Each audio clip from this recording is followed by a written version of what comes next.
नमस्कार दोस्तों, study centre के यूट्यूब चैनल पर आपका स्वागत है। आज हम लोग गणित के 5 अति महत्वपूर्ण प्रश्न को शॉर्ट ट्रिक से बनाने का प्रयास करेंगे, जो आगामी सभी परीक्षाओं में बहुत ही महत्वपूर्ण और बार बार पूछे जाने वाले प्रश्न हैं।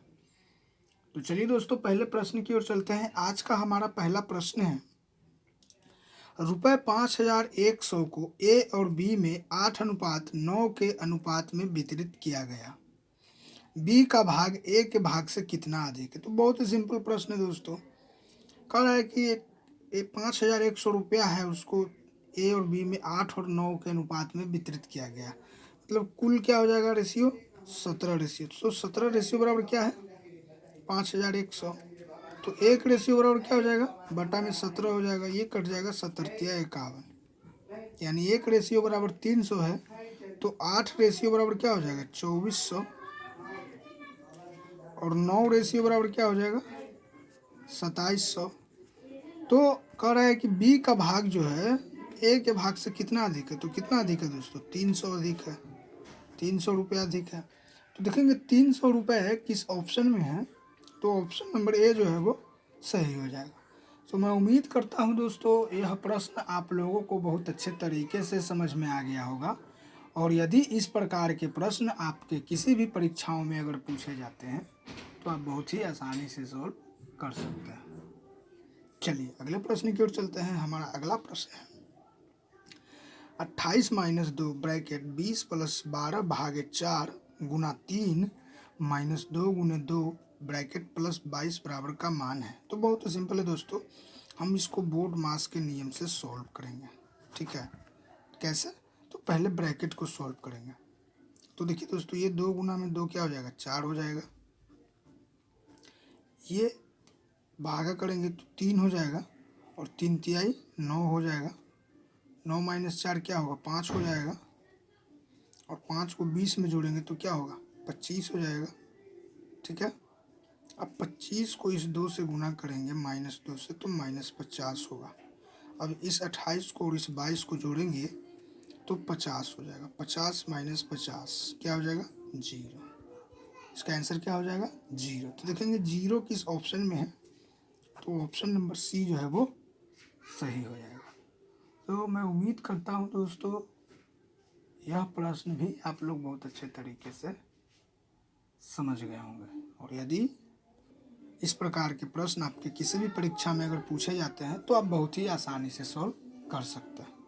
चलिए अगले प्रश्न की ओर चलते हैं। हमारा अगला प्रश्न है, अमित ने ₹185 में कप का एक सेट खरीदा, परंतु बाद में पुराने स्टॉक को खाली करने के लिए इसे ₹170.2 में बेच दिया। उसे कितने प्रतिशत की हानि हुई। तो बहुत ही सिंपल है दोस्तों, खरीदा था कितने में, 185 रुपये में खरीदा, और बाद में उसको किसी कारणवश 170.2 में बेच दिया। तो हानि कितने की होगा, 10 में से 2 गए 8, ये 4 हो जाएगा 1, यानी कि 14.8 रुपये की हानि हुई। तो कितने पे हुआ है, 185 पे। तो क्या हो जाएगा, 148/10 गुना में 100 बट्टा में क्या हो जाएगा दोस्तों, 185। अब इसको कैलकुलेट कर दीजिए, 1 शून्य से 1 शून्य, 5 से इसको कटा लीजिए, 5 दूना को 10, 5 तिया 15, 5 सत्ते 35, ये कट जाएगा आपको 4 मरतबा, यानी कि 8% की उसको हानि हुई है दोस्तों। तो देखेंगे 8% किस ऑप्शन में है। तो ऑप्शन नंबर बी जो है वो सही हो जाएगा। तो मैं उम्मीद करता हूँ दोस्तों, यह प्रश्न भी आप लोग बहुत अच्छे तरीके से समझ गए होंगे। और यदि इस प्रकार के प्रश्न आपके किसी भी एग्जाम्स में पूछे जाते हैं तो आप बहुत ही आसानी से सॉल्व कर सकते हैं। चलिए अगले प्रश्न की ओर चलते हैं। हमारा अगला प्रश्न है, एक गांव की आबादी में 15% महिलाएं हैं और पुरुष 272 है। उस गांव की कुल कितनी आबादी। बहुत ही सिंपल है दोस्तों, 15% महिला है, मतलब 85% क्या होगा, पुरुष होगा। तो यह 85% किसके बराबर, 272 के। अब कुल आबादी पूछ रहा है दोस्तों, तो 100% का वैल्यू निकाल लेंगे।